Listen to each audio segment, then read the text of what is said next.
今回の動画ではあなたの英語のリスニングを鍛えるためのネイティブ同士の会話をお届けしたいと思います。初めての方は Welcome to the channel。アーサーです。Thanks for watching。今回の会話は最後の部分になります。前の動画をまだ見ていない方はぜひこちらをクリックしてみてください。And if you've seen that, let's get started.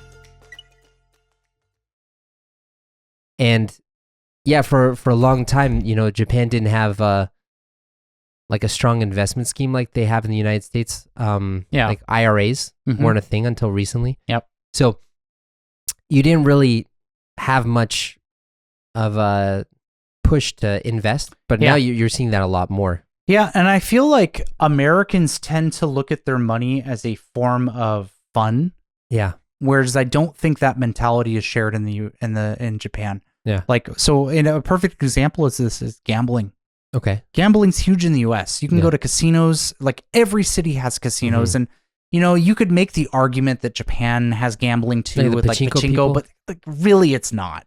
Like, it's not the type of people who go to pachinko is like a set type of person. Yeah, and it's like the mentality here is like a person who goes to pachinko, they're kind of viewed as like having a mental sickness. Yeah. Whereas like you definitely have people who look at gamblers as having that sickness also, but gambling I think is a lot more mainstream in the US than it is in Japan. Like Las Vegas, for example. Las Vegas is like easily one of the most popular places to go to in the US. Yeah. And that place is just known for gambling. Yeah, right. Right? That's like the primary reason you go to Vegas is just go gamble. Yeah. I feel like, we were talking about how this kind of Japanese saving mentality is from maybe post-war stuff when there was not so many resources, I feel like, why is it that Americans get into debt so much and why do you spend so much? And I think it could come from, we were talking about in the last episode, maybe an entrepreneurial or frontiersman spirit where, you go into business, you work for yourself, you invest money to build something that will then, that mindset is much stronger, I think, over in the United States. I agree. So for me, I do not go into debt unless it's for my business because my business is an asset that will make more money for me. Yeah. I don't want to go into debt to buy a car. Yeah. I'll go into debt to make more money for my business. Yeah. But that's just kind of, maybe that's why in the States people are fine with debt a lot more. Yeah. But then again, so many Americans are just like drowning in debt and they can't make their payments. It's really crazy how you kind of have these two these two different versions of people in debt, because when you think of like rich people and specifically like business billionaires and millionaires, you don't think of them as people who go into debt, but that's actually not true. They go into debt all the time. Yeah. They just know what they're doing. Yeah. Right. And so you have that, but it's like at the same exact time you have people. I was just recently talking with a coworker who was mentioning her student loans, and is she American, Japanese? She's American. Okay. Right.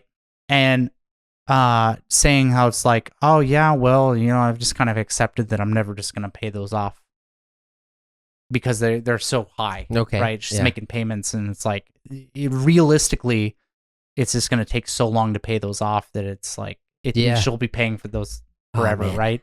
And I feel like a lot of Americans share that same mentality. Yeah. Where it's like, I have medical bills or I have student loans, and they're just so high that I'm just never gonna pay these off. Yeah, I just have to pay these the rest of my life.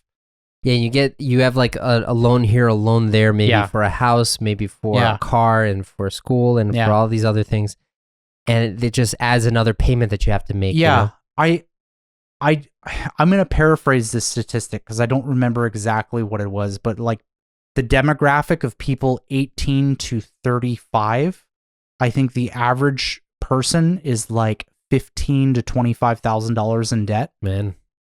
Yeah. Isn't that crazy? Yeah. But then again, it goes back to what you're saying before, is that in the United States, people want to build their credit score. And so they want to seem responsible. So they want some debt. Yeah. So yeah, it's the idea of going into debt for this like betterment of yourself is like this idea you're proving to a bank that you're financially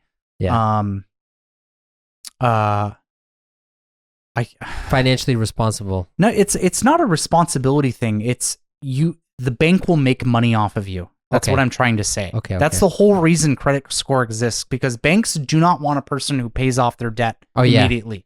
Yeah. They want a person who makes payments but doesn't pay it off because quickly. they get the interest. Yeah. Because they collect the interest. That's Yeah. the whole reason credit score exists, right? But people, they're chasing in the States. People are chasing these credit scores because having a good credit score can lead to a lower interest rate on your mortgage. Yes. So instead of like 7%, you get 6%. Yeah, because you're considered not a risky person. The bank is looking like, okay, we'll make money off of you. So here's the loan. Yeah. But in Japan, when housing housing interest rates are like 0.6% or something, it doesn't work out. It's so crazy. It's funny because so talking about houses, because houses are like the biggest expense pretty much anyone makes in their entire life, right? Yeah. And in the States, people see housing as an investment, so they're willing to pay a high interest loan on that, like 7%, right? Well, now it's 7%, I think. But I remember in Japan, houses are depreciating assets, so I felt bad about getting. I've been looking at buying a house, and I would feel guilty about buying a house because I'm paying interest and spending so much money on a thing that's going to depreciate in value.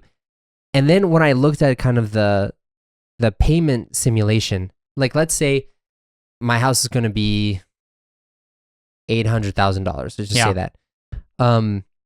If I pay $100,000 up front, my monthly payment on my loan will be cheaper by 3万yen only. And I'm like thinking, wait, so then I should take that down payment and I should invest that because I'm going to get more back from that by investing it, and I can pay the extra $300 a month, That's just like it's just, I don't know. So credit scores don't really matter here, I guess. Yeah, it's kind of fun that you brought that up because another thing that I think is really common here.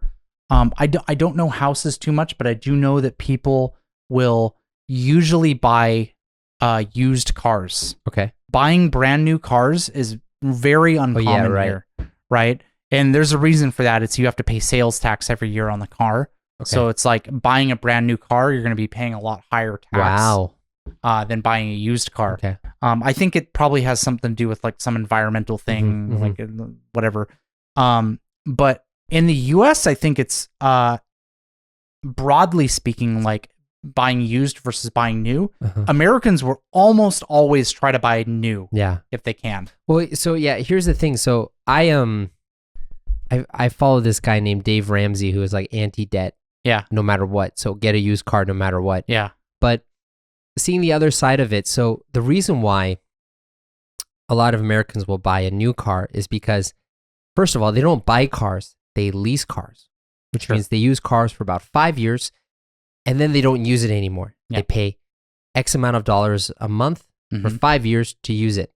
And then they trade it in and they get another car. They do the same thing over and over and over, making payments forever. Yeah. And the car companies love that because they just rake in all the profit, right? Yeah. But these people who like to finance and lease their cars, they like it because I always get a new car. Yep. It's not going to break down. Or if it does break down, it's probably under warranty or something. I can get it fixed. It's a lot easier than a used car, which who knows, it might break down on you, you know? Yep. Which is kind of funny because Americans very much love the DIY mentality. Do it yourself. Yeah. Like do it myself. Oh, I'm not going to hire a plumber. I'm going to try and fix it. Or, my car's broken. I'm going to try and fix it myself. Yeah. Whereas like Japan's like not about that at all. Like even if you need to change your oil, like people will go to a mechanic and have them change. I was just watching a video of like this girl talking about how if we're driving on the highway and you need to change the tire and I need to call my dad because you can't do it, we're done. Like if you can't do basic car maintenance, we're done. Oh, you're not a man in the US if you can't change the oil and change a tire on your car. Yeah, right. That's like literally step one of becoming a man in the US. Yeah, man. It's crazy. I had a friend who was really like that. So we practiced like changing the oil on my car. We changed the brakes on my car once. That was pretty cool. That's brake a little bit brake pads. Oh. It's not as scary as you think it is. Okay. Because it's literally just turn it, take them off, put them on. Yeah. turn it back on again. All right. It just looks scary. I mean, fair enough. I mean, Yeah. I've never done it. Dude, my car. I did break them though. You broke your brakes? It's a long story. When I was in my 20s back in the military, Yeah. I had a flat tire, Okay. and so I was changing my tire, and my car jack that I was using was not like a good car jack. Okay, It was a okay. very like shady. I Yeah. bought this off Amazon from a Chinese company. Okay. Car jack. Okay. And so I know it's fine. Don't worry okay, about it. okay. Yeah, it's fine. Bumped the camera. So I was jacking up my car to try and get it lifted so I could replace the tire.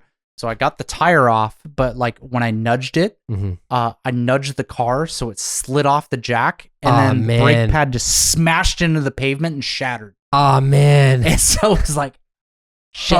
That's terrifying, man. So it was just like, God damn it. So I mean, I eventually got it towed and Yeah. replaced, but yeah. So that's my experience with brake Man. pads. Man, that's you got to be careful with those car jacks, man. Dude, yeah. So for those of you wanting to do DIY stuff with your car, get nice jacks. Yeah, and Safe things. you got to invest. Don't buy Yeah. the cheap stuff. Buy the real stuff. You know. Yeah. And that's actually, that's something that I'm starting to try to do more. Is I try to go with less Mhm. until I can afford to buy a better quality Yeah. thing. You know. Yeah. Which I don't know, this whole idea of like buy something because it's cheap. Because in the States, you do have buy it because it's cheap too. But yeah. I don't know. I think we're kind of drawing to a close, but one other thing that I really wanted to just briefly talk about as far as like spending money and just money related stuff. The idea of like date night or like going out and doing some social thing is I think a really integral part of American culture. Yeah, date night with the wife. Yeah, date night with the wife, or like, we call it like hanging out with the boys. Yeah. Going to the movies, going and spending money during the week on some like social event. Yeah. Is like a really integral part of American culture. Even going like driving, right? So it's like going out and like purpose for the specific purpose of spending money and having fun. Whereas I think in Japan, it's like, it's not like people don't do that, but it's not like integral to their daily life. Yeah. Yeah, it's like a weekly thing in America. Yeah. Every week you need to do something. And it's like you'll see people go out to the izakaya. Like it's really common for men to go out and drink, after work and stuff here in Japan, but it's not like I would say it's not like really tied to the identity of the culture here as much as it is at the US. Yeah, it's like you're not a good husband if you don't take your wife out on date night in the States. Yeah. You don't do that? Like at it's least like once every 2 weeks? you guys got to go out to a restaurant. Yeah. What are you talking about? Yeah. Like go out and do something nice for, that kind of thing. Yeah. Or like, Americans go to the movies. Like I would say most Americans go to the movies at least once every 2 weeks, if not once a week. Really? To the movies? Yeah, to the movies. You don't think so? No, well, like a movie ticket's like $20 now, man. Oh, maybe nowadays. Yeah, so back when I was younger, we would go to the movies like it would once be like a month. $5 or $10. Like, yeah. Now it's like it's just too expensive. So that's fair. Yeah, but it is this kind of thing of, hey, you know what? We're just gonna go out, spend some money, have a good time. Let's have fun. Even if we have a ton of debt, we're still gonna be doing this. You know? I mean that's another big thing is like even poor Americans do this. Yeah.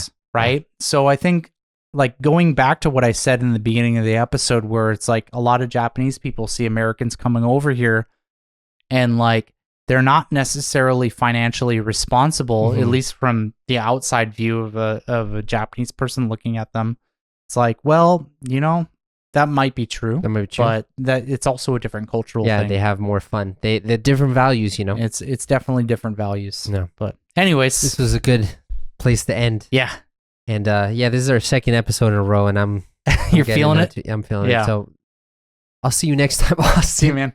Alright, 最後までご覧いただきありがとうございます。実際に使える英語力を身につけるために同じことを繰り返すことがポイントです。そのために今回の会話を最初から最後まで一気に見れる動画を見ましょう。And you can get it right here. See you in the video!